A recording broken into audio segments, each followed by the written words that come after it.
Selamat siang Pak Tegar, gimana kabar Anda hari ini?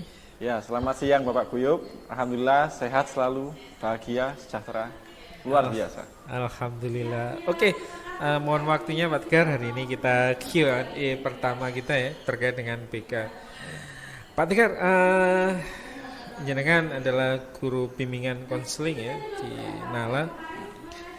Pak Tegar, apa sih BK di SMA, level SMA Pak Tegar kita bicarakan, yang diajarkan atau yang diimplementasikan di BK SMA ini. Silakan santai aja Pak, kita Oke, ngobrol-ngobrol. terima kasih Pak Guyup. Kalau BK di level SMA, setidaknya dia meliputi 4 bidang.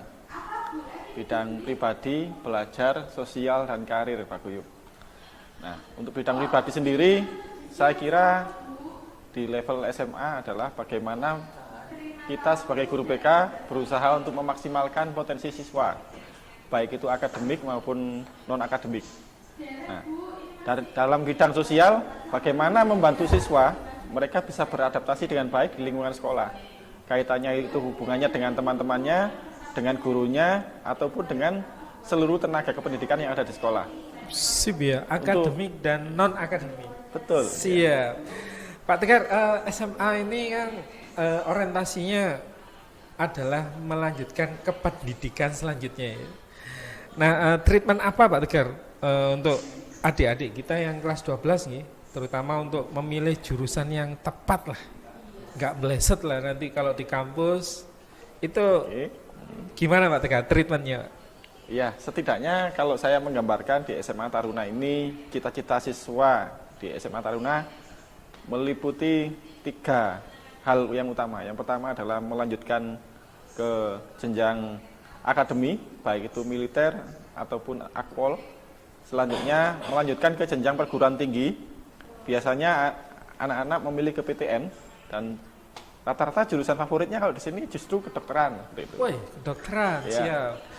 Dan yang ketiga adalah ke sekolah tinggi ikatan dinas. Ya. Sekolah Seperti- kedinasan ya. Ya, sekolah kedinasan seperti Siap. STAN, STIN, dan masih banyak yang lain. Paham, paham, paham. Jadi seperti IPDN, IPDN ya juga. Unhan, STIN, yang sifatnya ketika lulus kuliah mereka sudah Mereka langsung langsung ikatan dinas ikatan jadi dinas. pegawai gitu ya. Oke Pak Tegar, kita lanjut ini. Begitu orientasinya ya yang tadi disampaikan, mereka kepingin ke kedokteran, kemudian ke sekolah kedinasan dan seterusnya. Nah ini peran serta BK untuk mengarahkan supaya tepat sasaran ini gimana Pak Tegar kira-kira? Oke, parameter kita sangat jelas Pak Guyup. Di sini kita akan mempertimbangkan dari aspek minat, bakat, sama kondisi realita nilainya mereka. Ya. Siap nilai, nilai Jadi akademik gabungan. ya dimaksud Iya, ya. Siap, siap. Nah, anak-anak ini kadang kan istilahnya punya ambisi Pak Tegar. Wah, saya ini kepinginnya kedokteran gitu. Jadi kan ada tahapan-tahapan mereka juga emosinya nggak stabil ya, karena Betul. memang namanya minat. Nah, maintenance atau memanage emosi supaya tetap segar, tetap realistis sehingga anak-anak bisa memilih jurusan itu treatmentnya gimana Pak? Oke, saya kira mereka idealis itu bagus, tapi mereka juga harus realistis juga. Jadinya kita dalam BK biasanya mengadakan suatu pemetaan Pak Guyup. Bagaimana kita bisa menganalisis berbagai keinginan siswa, jumlah yang masuk ke kedokteran berapa, nama siswanya siapa, apakah kampusnya sama, itu kita kelompokkan. Apabila nilai mereka sama, misalnya yang keterima di mereka mendaftar kedokteran itu ada 5 orang yang di UB misalnya.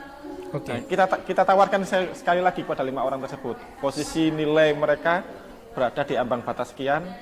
Mereka harus bersaing dengan teman sendiri. Kira-kira mau dilanjutkan atau tidak?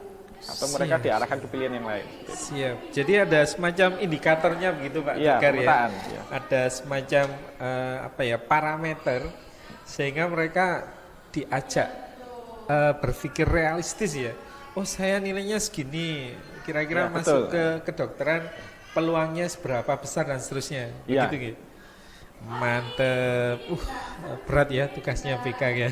Ya. Mengarahkan itu luar biasa karena kadang-kadang namanya emosi sama ambisi ini seperti apa? Besar pasak daripada Kia. Bener. Kowe pinginnya high, ternyata modalnya masih kurang kerja keras. Karena mereka harus bersaing dengan sesama siswa di SMA Taruna, nanti juga pasti akan bersaing dengan sekolah yang lain. Betul. Wah, mantap. Oke, Pak Tegar, kita sedikit geser ini dari pokok bahasanya. Pokok bahasan kita kedua adalah bullying, Pak Tegar. Yang paling update ini di sekolah sebelah kita.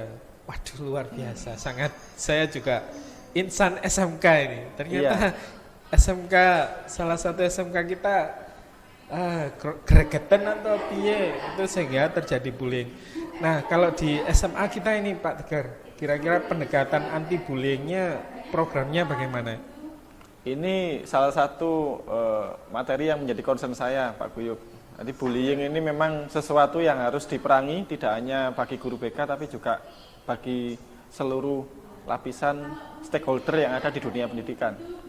Dan itu tidak bisa dilakukan secara instan, itu butuh proses kerjasama semua pihak, baik itu meliputi guru, tenaga kependidikan, siswa itu sendiri, dan juga mungkin bahkan sampai level satpam. Nah, kita semua juga harus bekerjasama. Bagaimana agar bisa mendeteksi sedini mungkin potensi bullying yang terjadi di sekolah. Siap. Jadi ini tanggung jawab kita bersama, seluruh unsur. Dari depan sampai ke belakang tanpa terkecuali Pak Tegar.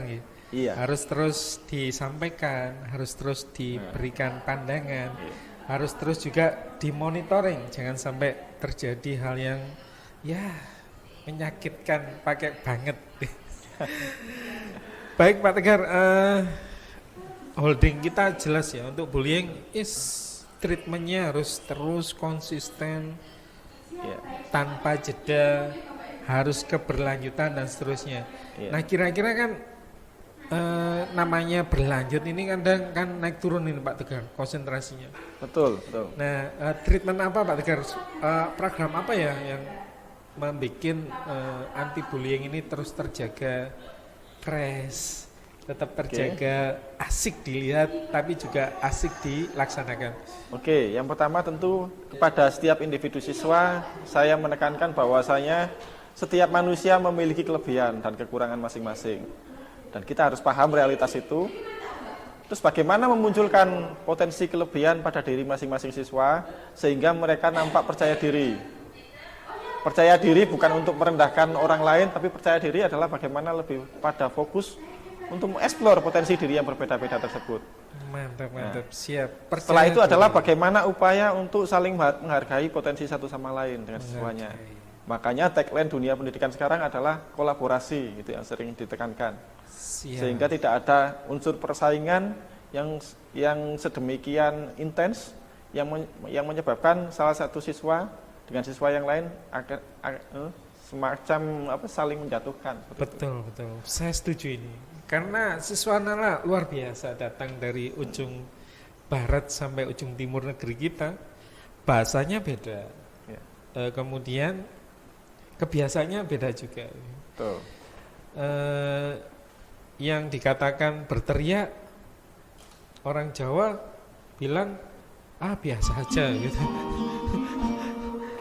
Kemudian ada yang bilang terlalu keras. Oke, kita stop dulu ya. Untuk kelas 11 dan 12 saatnya jam 10. Nanti kita santai aja. Oke Pak Tegar, thank you. Ini semoga kita terhindar dari bullying ini. Waduh, bahaya. Ayahat ilakes dari Arema ya. Kita geser ke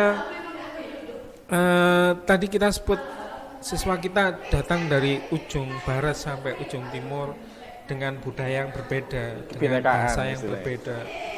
Kemudian mereka kan terutama ini yang kelas 10 Pak Tegar.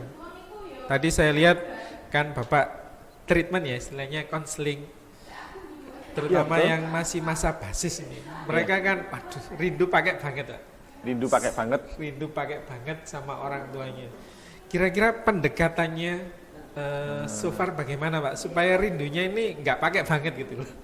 Oke, yang pertama tentu saya mengkondisikan agar siswa tersebut paham bahwasanya di masa basis itu semua siswa pasti akan mengalami kerinduan yang sama. Semuanya pasti akan merasakan homesick bagi anak yang baru lulus SMP tiba-tiba harus ke dunia SMA, apalagi pakai taruna banget seperti itu. Jadi ada unsur mereka kaget dengan pendidikan yang awalnya serba di SMP itu mungkin lebih banyak bersenang-senang dengan temannya, tiba-tiba harus menghadapi culture ketarunaan seperti itu. Betul, jauh dari orang tua Pak Jauh Tegar, dari ya? orang tua. Homesick. Nah, kalau bentuk-bentuk kegiatannya kalau dari tim kreatif ngurangi rindu itu adalah bikin video yang explore anak-anak, upload di channel YouTube, IG. Ini luar biasa Pak Tegar ternyata. Hanya dalam hitungan hari itu viewernya udah 1000. Wah, luar biasa sekali. Begitu rindunya ternyata Bapak Ibu di sana juga sangat rindu. Nah, Pak Tegar, kira-kira komunikasi kita yang paling efektif, Pak, dengan orang tua yang tidak boleh ke sini, anak-anak juga tidak boleh berkomunikasi. Ini menyemangatinya gimana Pak Tegar kira-kira? Dari sisi himbauan pada orang tua, bagaimanapun mereka sudah menitipkan anak mereka di sini, tolong berikan kepercayaan kepada kami bagaimana caranya mendidik anak-anak agar bisa mampu menjadi lebih mandiri, mereka bisa beradaptasi dengan sekolah, dengan teman-temannya, dengan guru-gurunya, dengan seluruh stakeholder yang ada di sekolah, dengan pembina, sehingga mereka semua bisa berperilaku layaknya seorang siswa yang betul-betul berjuang untuk mandiri. Harapannya.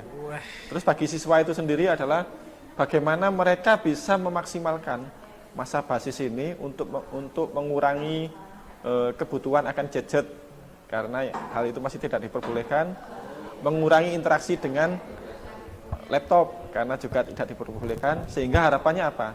Harapannya siswa mampu untuk mendayagunakan segala soft skill, segala kecakapan berbicara untuk bisa saling mengenal satu dengan yang lain, dengan teman-temannya, dengan guru-gurunya, dengan pembina, dengan mentornya, sehingga mereka semua bisa memahami, oh ternyata asik juga nih berinteraksi tanpa gadget, asik juga nih berinteraksi tanpa sosial media. Betul. Dengan mengeksplor sisi-sisi hubungan humanisme, baik itu melalui olahraga, melalui baris bareng, makan bareng, dan juga interaksi yang lain di ekstrakurikuler misalnya seperti itu. Sip ini treatment yang luar biasa. Jadi menumbuhkan kemandirian, juga memupuk kepercayaan diri bahwasanya kita bisa hidup kok tanpa gadget. Tidak harus bangun tidur yang dicari adalah gadget. Ya, HP. Ternyata mereka harus membuktikan itu. Nyuci baju sendiri. Kuncinya saya setuju tadi. Komunikasi sama kekompakan dengan anggota tim. Betul. Satu poin lagi. Siapa Tegar, kita ke bahasan ketiga hari ini, Pak. Tiap orang punya ciri khas masing-masing. Tiap orang punya keunggulan, kelebihan masing-masing. Dalam tanda kutip, tiap orang punya kebutuhan sendiri-sendiri, Pak Tegar. Atau kalau treatmentnya kemarin kan kebutuhan khusus. Nah, kira-kira kalau ada siswa kita di Nala ini yang berkebutuhan khusus, ini dari teman-teman BK treatmentnya atau langkahnya apa saja, Pak Tegar? Oke. Kita harus meyakinkan pada setiap siswa bahwasanya anak yang berkebutuhan khusus mereka memiliki kelebihan yang tidak dimiliki oleh siswa yang lain. Nah itu. Jadi mindset pertama itu yang harus dirubah. Jadi jangan sampai siswa berkebutuhan khusus maka membuat mereka menjadi semacam, oh saya memiliki kekurangan nih. Padahal anak berkebutuhan khusus adalah mereka yang memiliki kelebihan khusus yang tidak dimiliki oleh yang lainnya. Mereka hanya merasa tidak sama dengan yang lain, itu wajar. Oleh karena itu yang paling pertama kita lakukan adalah berusaha untuk meningkatkan rasa percaya diri mereka dengan potensi yang mereka miliki. Baik, kebutuhan khusus itu plus berarti ya, bukan sesuatu yang negatif. Bukan negatif. Yang berbeda itu malah menarik. Iya. Bukan sesuatu yang malah unexpected ya. Oh saya berbeda berarti Betul. saya banyak kekurangan enggak? Lebih pada persoalan merubah mindset. Merubah mindset. Siap Pak Tegar.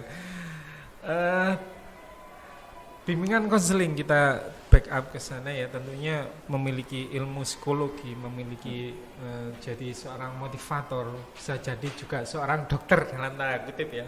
Dokter psikis. Ya, psikis. Nah, frekuensinya Pak Tegar di sini apakah banyak taruna atau taruni yang butuh diobati oleh teman-teman BK ini? Satu minggu berapa Pak Tegar siswa yang menghadap? Saya kira tidak hanya siswa taruna dan taruni. Setiap orang pasti akan membutuhkan layanan bagaimana mensejahterakan psikis mereka, Pak Guyup. Bahkan bukan hanya siswa, mungkin saya sendiri sebagai seorang guru kadang-kadang juga perlu untuk healing, perlu untuk konsultasi. Apalagi siswa dikala usia mereka adalah usia-usia yang sangat labil. Usia-usia yang membutuhkan pendampingan, membutuhkan perhatian, tapi bagaimana membuat perhatian itu tetap bisa kita lakukan tanpa mengurangi rasa kemandirian tadi. Mantap. Jadi, wah luar biasa ini. Everybody, tiap orang butuh perhatian gitu Pak Tegar ya. Ya, betul. Nggak peduli itu siswa, juga seluruh anggota Nalai, guru Iya. juga perlu sharing. Perlu Saya pun healing butuh gitu perhatian ya. Pak Guyup ini sebagai Siap. seorang guru BK. Tiap ini. orang butuh perhatian ya. Iya. Oke Pak Tegar, last question Pak Tegar. Dengan banyaknya keberagaman ya di sekolah kita ini, mulai dari siswanya yang tadi ada yang dari Aceh, Lampung, bahkan dari bumi Papua pun kita punya, dengan bahasa yang beda-beda, dengan apa ya budaya yang beda-beda. Ini singkat aja Pak Tegar, BK layanan spesialnya Pak Tegar untuk meramu itu menjadi khas Nalanya. Layanan spesialnya tentu kita memiliki wadah yang bernama P5 Pak Guyup. Ya. Dalam P5 itu sendiri kita mengusung agar bagaimana anak-anak bangga dengan kearifan lokal yang itu bermuara pada asal-usul mereka. Kita sering sekali memperingati hari-hari besar, hari-hari pendidikan dan sebagainya, itu menggunakan pakaian-pakaian adat dari daerah masing-masing siswanya. Dan itu mereka memakai itu dengan perwujudan rasa bangga. Saya kemarin bangga melihat anak-anak memakai pakaian adat Dayak, pakaian adat Riau, pakaian adat Sunda, Jawa, Papua juga ada. Itu membuktikan bahwasanya mereka walaupun berasal dari daerah masing-masing dengan keanekaragaman budaya yang berbeda-beda, mereka ketika masuk sini, mereka tidak malu dengan asal mereka bangga, tetapi mereka tetap bersatu pada satu tujuan yang ingin kita capai bersama di sini, yaitu bagaimana mewujudkan SMA Taruna Nala Malang yang unggul, mandiri, dan membuat anak-anak itu menjadi calon pemimpin di masa depan. Seperti itu. Terima kasih Pak Tegar. Wah, great moment nanti. Terima kasih Pak Tegar, layanannya yang hebat. See you next. Thank you Pak Tegar. See you. Wassalamualaikum warahmatullahi wabarakatuh. Waalaikumsalam warahmatullahi wabarakatuh. Terima kasih Bapak Guyup. Iki sih pemanasan. Aku grogi aku.